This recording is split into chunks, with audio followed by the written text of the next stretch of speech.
Okay, welcome everyone. We are going to cover the financing contingency tonight. We're going to discuss some intricacies of what to consider when you're looking at a Form 22A and its accompanying addenda that go along with it, such as 22AC, 22AR, 22AL, those types of addenda that you may not be familiar with and in practice. So we're going to start with that. If you do have questions after the call specific to a transaction that you're working on, you're welcome to email me at rochelle@bestchoicerealtywa.com, and I'll be happy to respond to your questions after the call. To get started, though, I do have a few things on the screen, and I'm hoping that you guys can see these okay. This is an actual contract that we're working on right now in Federal Way. I believe you guys heard, if you were on the call last week, I was involved in a multiple offer situation with that Federal Way listing. And after I got done teaching you guys all about how to handle multiple offers, unlucky, I guess you could say, I had to end up going with the backup option. So I do know with what we teach here on these types of classes that it does work in practice, but you've got to make sure you understand your contracts. That's half the battle with negotiation. So with the financing addendum, when you look at this, I'm going to talk about some of the things that we don't cover in our normal contract negotiation class, because it does sting some of you when you get into a situation where your buyer's not able to get financing or wants to terminate and go with the backup offer. There are some provisions here in the financing contingency that are actually not in favor of the seller. It's actually more in favor of financing addendum.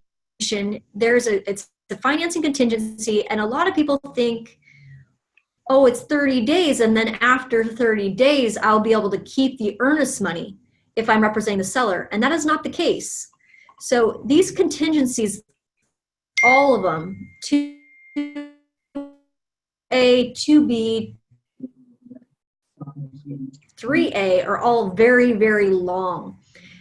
Until the day of closing and even beyond. And we'll kind of discuss that in a minute. But I wanted to share with you just my take on the finance contingency. And if the seller is in a multiple offer situation and they lose momentum because they end up going with buyer number one financing, or they lost their job or something happens, the courts are going to mostly side with the buyer over the seller because this timeline is so long. And many of you do not cut it down when you counter. So we're going to talk about that here in a minute. But as we look at the top section, this is the loan application period. Most contracts across the nation in the United States have a loan application period, which means that the agreement that we have here is conditioned on the buyer obtaining either what type of loan. So this is where a buyer's agent, in order for the financing addendum to be in effect, you do have to properly state what type of loan that you are using. I have had a newer broker to Washington not check any box here, and that is not proper. In fact, that would be considered an error or omission, which would be called out on a claim. So we could have some issues. So we are always trying to make sure that you guys are filling this out correctly. But if, let's say, somebody fills out it's a conventional and they end up doing an FHA, doesn't necessarily mean that they are breaching the contract. Let's say it closes, but if it does not close or does not close on time, you are risking the chance that your buyer could sue you for not filling the forms out correctly. It does not say, if not filled out, this is an FHA loan or a conventional loan. You do need to indicate what type of loan they are using. Now, if you're unsure, and I've been in that situation before where you're like not sure, should I, they're actually approved for an FHA or a conventional loan. It's easier to get an FHA moved to a conventional. And if you're not in a multiple offer situation, I would write it with an FHA loan, and then your seller is probably not going to have a problem converting it to a conventional. If you start with conventional and you move to FHA, you'll have a very hard time getting the seller to agree to that change because of the kind of guidelines that FHA is known to have. So keep that in mind when you're filling this out. Other would be something unique, such as maybe it's a hard money loan, maybe it's a Washington State Housing Commission loan. Maybe there's a grant program in Tacoma that you're using. Maybe it's some other type of financing that you're not familiar with. Conventional is common. We don't use conventional second. That was used back in the 80-20 days when you could do zero down financing and you would check this box and you check this box. We don't see conventional second used very much.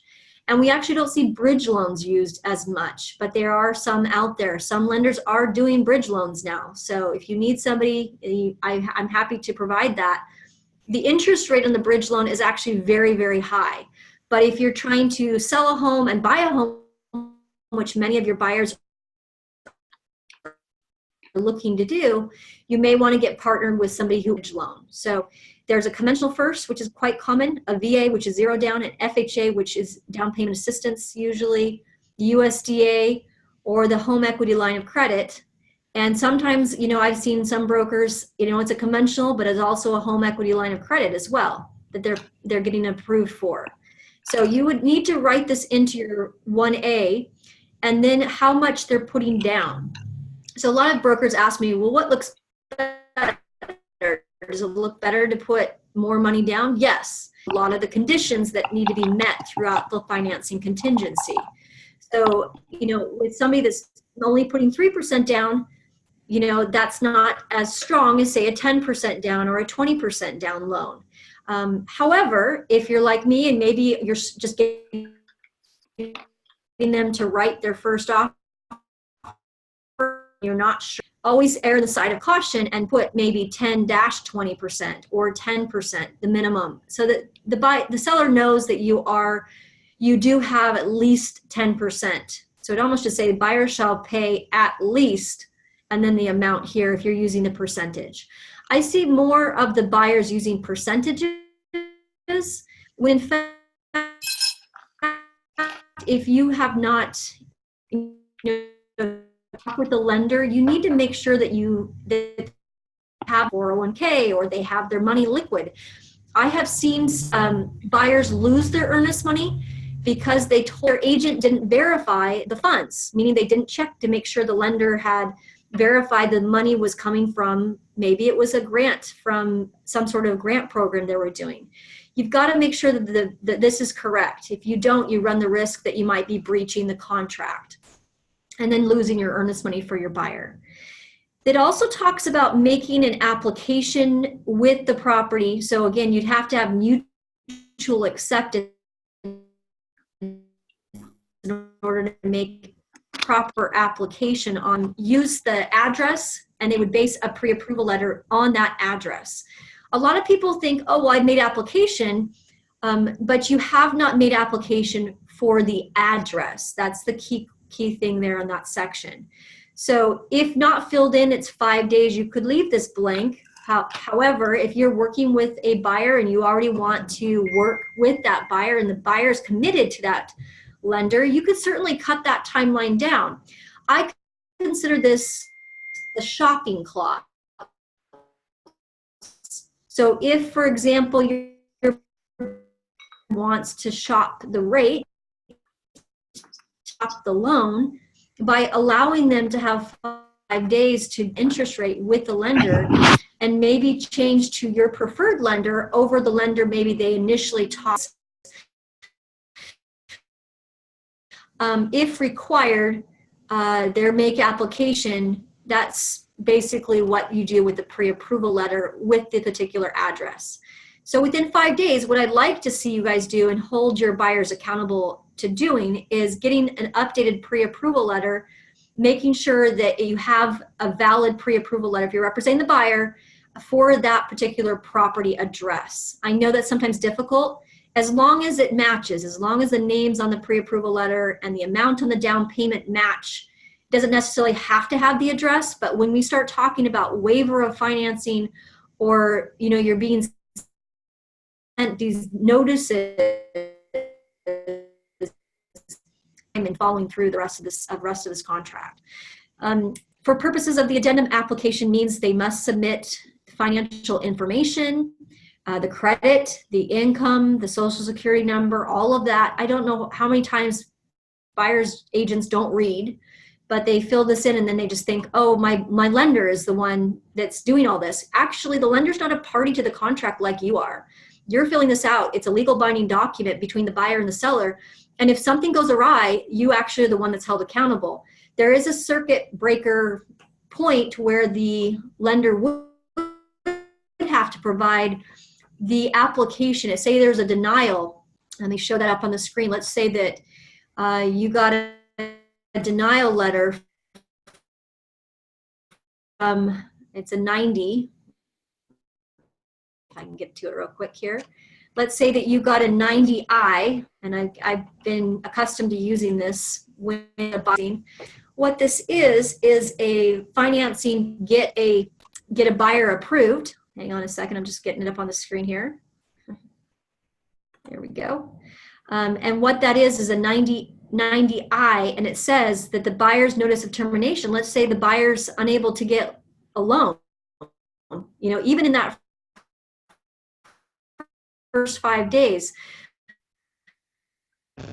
buyer hereby gives notice that after a good faith effort, buyer is able to get financing, the buyer elects to terminate and demands the earnest money return. It's this if I'm able to make application. So if I'm a listing agent and I'm thinking I want to keep things tight and things moving along, I may want to counter this point on term 1A.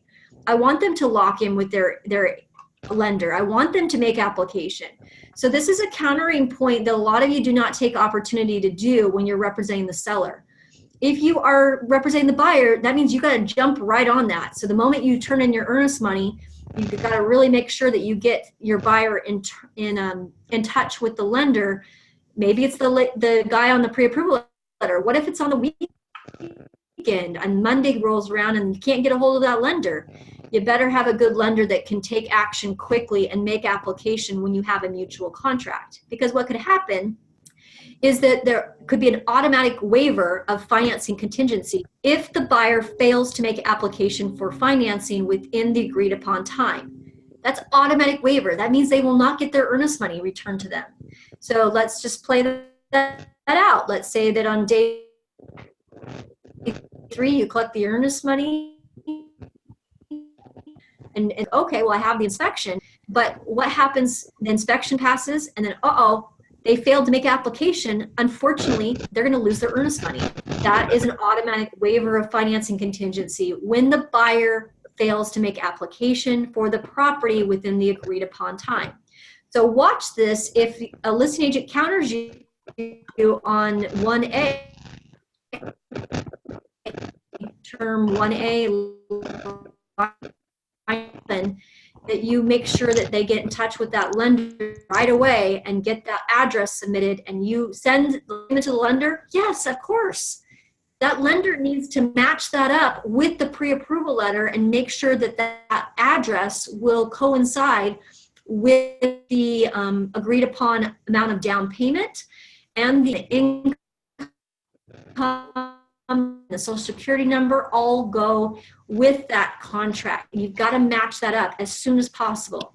So one of the things I do when I get mutual acceptance, I either have my transaction coordinator do it or I do it, is you make sure the lender has a full copy of the mutual signed around purchase and sale agreement with this special notations in my email. If there's a change where I have to have that lender perform quickly, I will highlight that or indicate that in the body of the email to my lender so they know to watch out that, hey, we only have 1 day or we only have 5 days to make application. Let me know if you're unable to reach my client, or I'm going to be meeting with my client on Wednesday to do the inspection. Let me know if you need me to collect any documentation while I'm there, so that they know that you're on the same team and that we don't waive financing just right before we start out the gate. So be careful on 1A. I see a few, we've dodged a few bullets over the years, but I mean, it makes me very nervous as we kind of enter into a negotiation type of situation where sellers now may be getting a backup offer and then holding you accountable. And I don't want you to fail and lose somebody's earnest money because you don't understand the 22A. So the second reason that you could waive would be if you change loan type at any time. This could be, and this is any time after application. So let's say you change, again, I said the shopping clause, you have have 5 days, if not filled in, to shop and get a new pre-approval letter sent to the agent, the listing agent. But let's say you pass the 5 days in this contract, and then you want to change from FHA to conventional. Well, you would be waiving your financing contingency, even with something like that, if you do not get the seller's prior written consent. And when it says written, they mean written, not verbal, not a text message. They're looking for you to actually send a 22AC. I'm going to put that up on the screen so you guys can see that. This is the appropriate disclosure. Let's say you're representing the buyer and they want to change their lender. Ugh, we've already made application with Wells Fargo, but now they want to go with a movement mortgage, for example. Let's just use that as an example. In order to make that happen, it doesn't matter if it's moving different loan type or a lender, a different lender, that we need to get the seller's consent to change the loan type. So this is the appropriate disclosure of the form you would need to fill in seller's consent to change lender from, this is the one that they made application with. Let's just say it's Wells Fargo.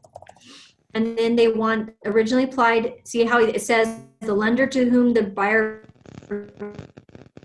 originally applied during the period for making the application. Buyer should make application within 3 days. And then we put in movement mortgage. And then that's off the top of my head right now.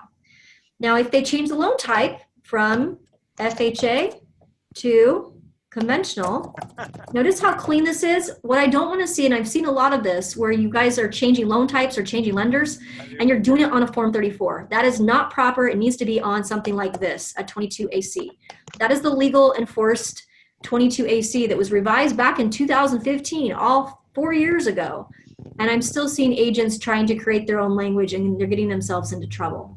Luckily, it's not our agents. Luckily, we've had the upper hand on most of these cases, but you got to understand that if you become aware of, remember, this is where you can get yourself in trouble. Here we go back to the 22, let's go back to this contract here, and you see changes lenders without the seller's prior written consent.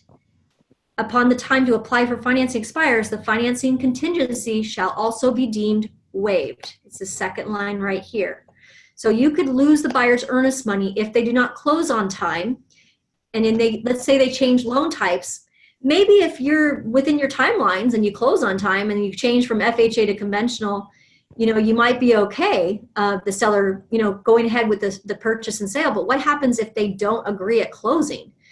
Then you waived your financing contingency and you're in a lot of hot water with your buyer because they are going to lose their earnest money. Or they could come back and say, we're not willing to do FHA because we have to sign a different kind of a mandatory clause, or there's some additional fees that we're not comfortable doing. When you get to appraisal, all of a sudden you're in a lot of hot water. So let's not do that with number 1, 2.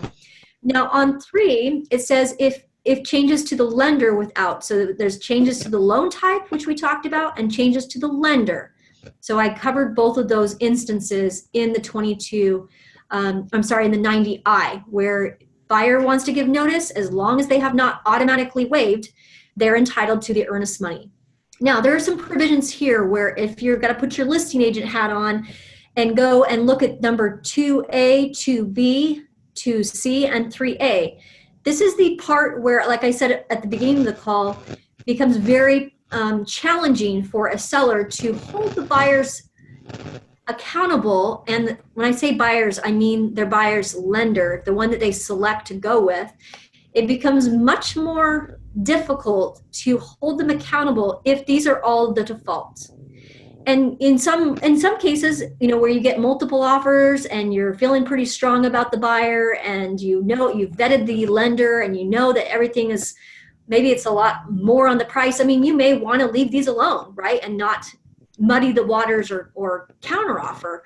But I would say that any offer that you write where there's a financing contingency, the failure rate on finance is very high right now, especially with lower down payment offers that come in on your listings. So if you're looking to kind of step in and not have issues with your seller, because the person that you are jeopardizing and putting them in an awkward position would be your seller if you have not countered on term 2A, 2B, and 3A. So I counter on these points, and I'm probably one of the few that do, but because I've had deals fall out because the buyer's lender dropped the ball, the buyers didn't, they're using Billy Bob at ABC Mortgage, they make the application within the timeline, but then they, and they actually, they're not changing their loan type and they're not changing their lender, they're staying with Billy Bob. And then we get down to here to 2A. Well, 10 days goes by, and 10 days includes the weekend. But what happens is that, we can't request an update with their loan without sending them a 22AL. So if we were a listing agent, we wouldn't be able to send an update. And this seems like very kind of, I'm thinking in my head, that's horrible for a seller if they have to wait 10 days. After 5 days, they really should know who they're using, and we should be able to contact that lender if we're the listing agent by using a 22AL after the 5 days has passed. So I actually would like it if you guys start cutting that timeline down when you represent the seller. If you represent the buyer, obviously let's go for the default and let's see if we can get them to accept it. Many brokers are new, as my kids, if you're wanting to be in a competitive situation, show strength by cutting those timelines down, especially if you're working with a lender that you know and that you prefer. Now, I'm going to skip over this, but 22AL would be the communication. Then they have to actually give you a 22AP. If they do not, you have the right to terminate. So let's play this out. In a multiple offer situation where you have two finance buyers, one that you cut down to 5 days, the other one, they have to, you send them the 22AL. They've already waived inspection, but now they have financing, threatening to terminate the contract by sending them a 22AP. They have to send an AP. Failure to provide the notice within the 3-day period of time, or the 1 day, if I cut this down, failure to provide that gives the sellers the right to terminate. Doesn't mean they're going to terminate. It gives them the right to terminate.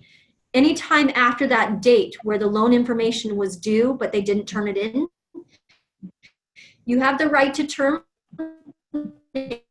and the seller can then go with a backup offer. So this is where it becomes very challenging. If you have a full offer, you win, and then the timelines are cut down, which I like to do if I'm representing the seller and I'm not able to get what I need from that lender, where the lending looks kind of crappy, then I'm able to go ahead and switch gears and go with the backup. It puts me more in the driver's seat when I represent the seller's right to terminate notice. So like I said early in the call, you think when you read this, oh, after mutual acceptance, I can give notice and I can keep the earnest money. It doesn't say that though in this clause. It says the seller at any time after 30 days, after mutual acceptance, the seller may, and again the key word is may give notice that the seller may terminate the agreement anytime 3 days after delivery of the notice. There's a 22AR that you would use in that instance to let them know that you're going to terminate. It's very rare. I would say 5% of the time, but it's because most brokers are not countering this point. That means that your earnest money, the buyer is going to get the earnest money as long as, like I said, they meet those 3 conditions on the term 1. If they're unable, let's say that they took out a line of credit and their loan to ratios are off, something like that happens, the buyer is going to get to keep their earnest money. Then you've lost, as a seller, you've lost 30 days of time. Now you have to send the notice, and now you actually have to go back to the market, giving the buyer like the tail between the legs kind of mentality, and you've got to give the buyer the earnest money, and they get to keep the earnest money, and you get to go back and market the property. It's very frustrating when you're in that situation. If you have not been in that situation, you have not done enough listings in order to keep this the way it is. I would recommend, if I was a listing agent, and let's say I am trying to firm things up and make, counter for my sellers, I would counter this point right here. Again, you have to ask yourself, you're the listing agent, what should I what's reasonable as far as a counteroffer. And most appraisals are not backed up. Appraisers are on point right now. They're not taking more than 2 weeks to come out and do their appraisal. So that's the question you need to ask yourself. Determining the loan type, and FHA VA could take longer. So I would counter maybe with a 21-day. But if it's a conventional financed loan, there's no reason why that loan type and your past inspections, like it's a tight window for inspections, there's no reason why you couldn't put 15 days in here and look like a champion for your sellers. You would then send over on that third day after the 15 days is up, you would send over a notice. This is just like the 35R. It works the same way. The seller would send over this notice, 22AR, that the seller's right to terminate. The seller hereby gives notice the buyer does not waive the financing contingency. The seller may. Again, the key word is may.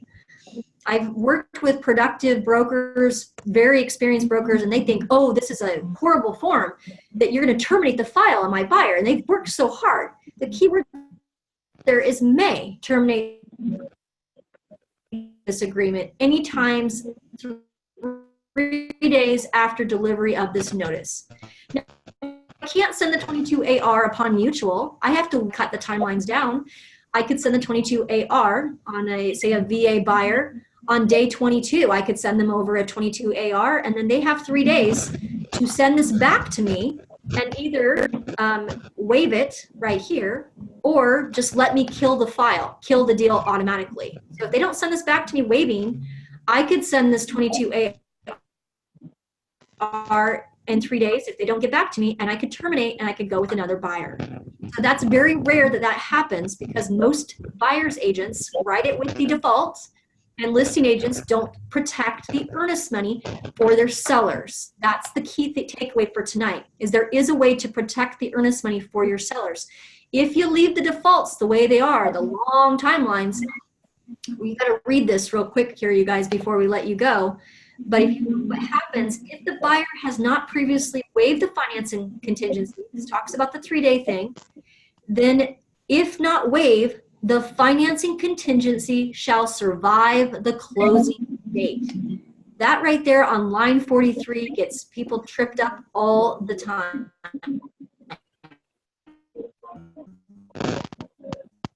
When I'm trying to, one question I'll ask the listing agent was, did you at any point in the transaction send over the notice to have the buyers waive their financing contingency? And if they said no, I never sent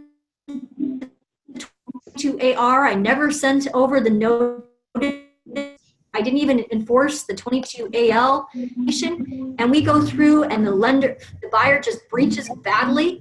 Unfortunately, because of this clause right here, if not waived, the financing contingency shall survive the closing date, means that that contingency will continue on until the deal closes and even into the extension. It survives the closing date.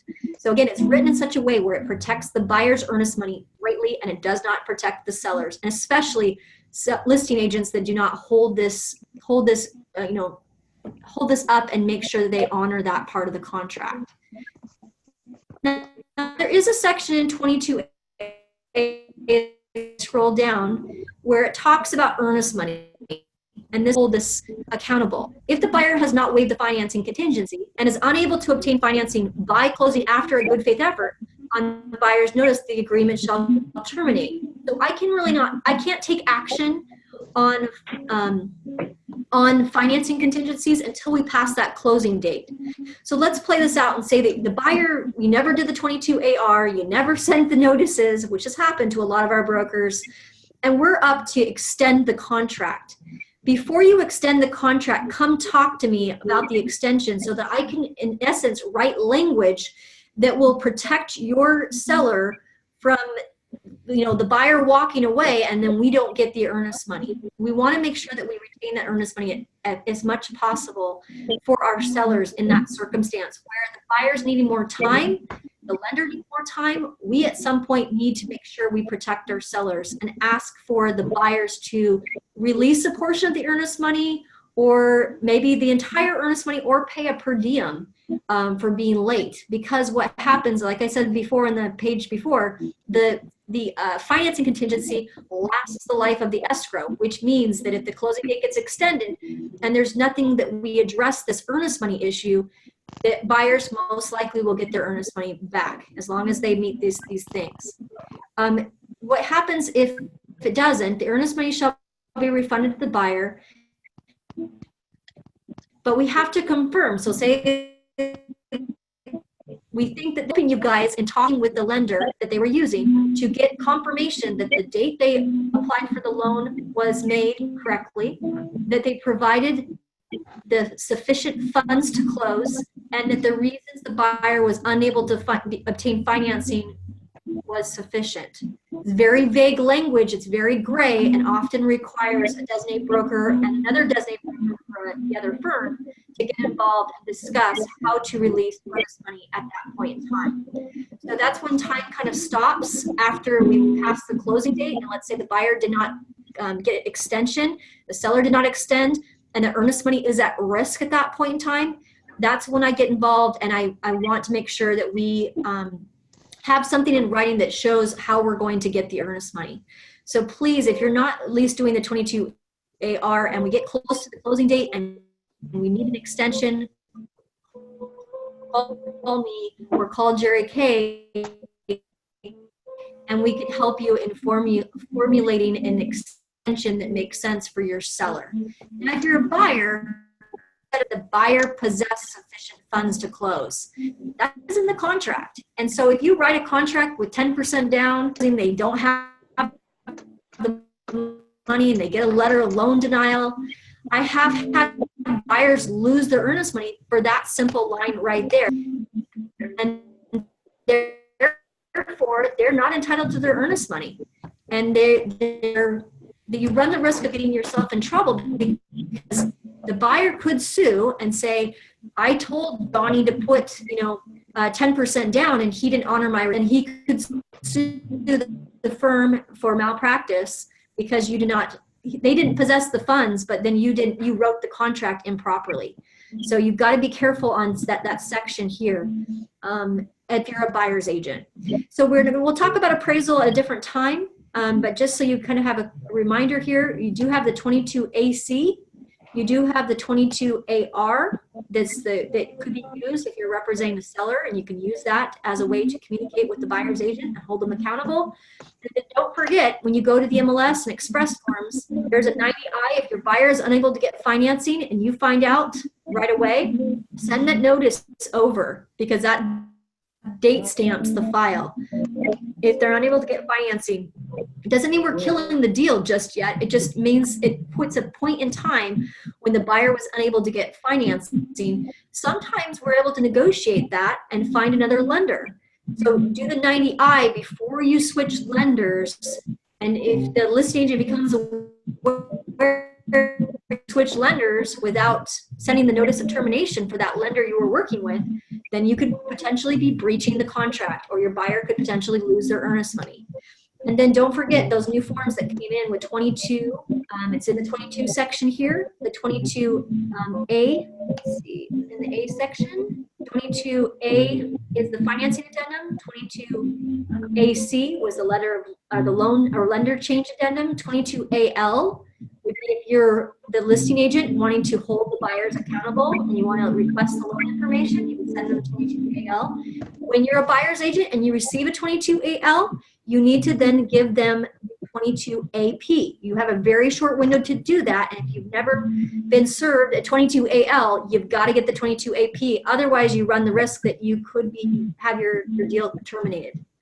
So be sure you're kind of watching those timelines closely. And buyer's agents, I'm seeing buyer's agent being served those notices a bit more than they were last year because there's backup, agreements that are in place. And listing agents are trying to get more money for their sellers. The backup agreement sometimes is better than the original agreement they go with. So watch those timelines, and hopefully you guys don't get stuck with earnest money disputes due to financing. Have a great week, you guys, and we'll talk to you next week. If you have any specific questions, shoot me an email. I'll be happy to respond to your specific situation.